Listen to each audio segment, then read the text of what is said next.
তোতা পাখিরে, শেকল খুলে উড়িয়ে দেব, আমার মাকে যদি এনে দাও। আচ্ছা মা, সেই তোতা পাখি তোমার খোঁজ এনে দিতে পারবে তো? নাকি তোমার খোঁজ আনতে সেও তোমার মতো হারিয়ে যাবে? আমায় কি তুমি চিনতে পারছো মা, নাকি একেবারেই ভুলে গেছো? না না, মা কি কখনো তার সন্তানকে ভুলতে পারে বলো মা? জানি আমায় তোমার মনে আছে, হয়তো মনেও পড়ে, কিন্তু জানি তুমি আমায় এত বছর পরে দেখলে চিনতে পারবে না। আমি তো আর সেই কুতকুতে ছোট্ট আমিটি নেই। আমিও জানি না তুমি কেমন দেখতে। আমায় যখন চার্চের দরজায় ফেলে রেখে চলে যাচ্ছিলে, আমার আধ খোলা চোখ দিয়ে আমি নিশ্চয়ই তোমার চলে যাওয়া দেখেছিলাম, কিন্তু বুঝিনি সেই যাওয়াই তোমার শেষ যাওয়া। দিনগোনা বয়সে আমার কি আর সেই বোধ শক্তি ছিল বলো? তাই তোমার মুখটা আমিও ভুলে গেছি। জানি এখন হয়তো তোমার চুলে পাক ধরেছে, চামড়া কুঁচকে গেছে, কিন্তু জানি তুমি আছো, কোথাও নিশ্চয়ই আছো, ভীষণভাবে আছো। আমার মা আছে আমার নজরের বাইরে, তাই আছে আমার বোধে, আমার অন্তরে। মা জানো, আর 5 জনের মতো আমারও একটা নাম রাখা হয়েছে, মনিকা কেলসে। আমায় যিনি মানুষ করেছেন তিনি আমায় এই নামটা দিয়েছেন। তুমিও কি এমনই কোনো একটা নামে ডাকতে আমায়, যদি আমি তোমার কোলে বড় হতাম?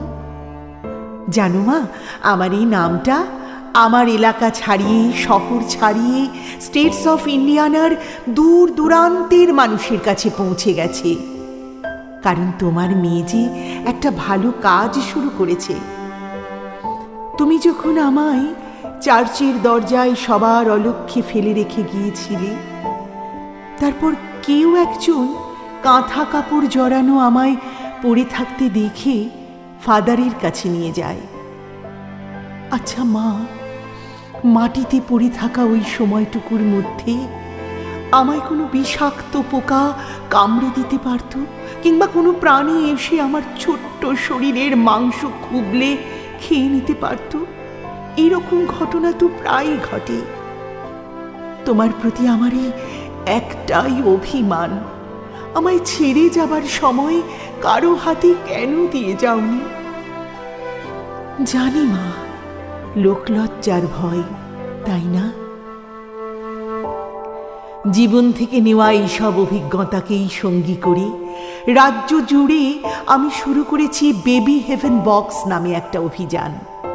প্রতিটি থানা, হাসপাতাল, ফায়ার ব্রিগেডের বাইরে শীতাতপ নিয়ন্ত্রিত একটি বাক্স রাখবার ব্যবস্থা করেছি। তোমার মতো কোনো অপারগ মা যখন আমার মতো কাউকে ছেড়ে যেতে চাইবে, সেই অবোধ যাতে সুরক্ষিত থাকে, তাই এই ব্যবস্থা। এই বাক্সে বেবি রাখবার 30 সেকেন্ডের মধ্যেই সংকেত বার্তা পৌঁছে যায় ভেতরে, ফলে তৎক্ষণাৎ বেবিকে উদ্ধার করা হয়। মা, তুমি শুনলে খুশি হবে, মাত্র এই বছরে আমরা প্রায় 3153 জন অনাথ অবোধকে উদ্ধার করেছি। আমার এই ব্যবস্থায় কোনো মাকে কারো মুখোমুখি হয়ে কোনো জবাব বা কৈফিয়ত দিতে হয় না। কৈফিয়ত আমিও চাই না, আমি শুধু একবার তোমায় দেখতে চাই মা।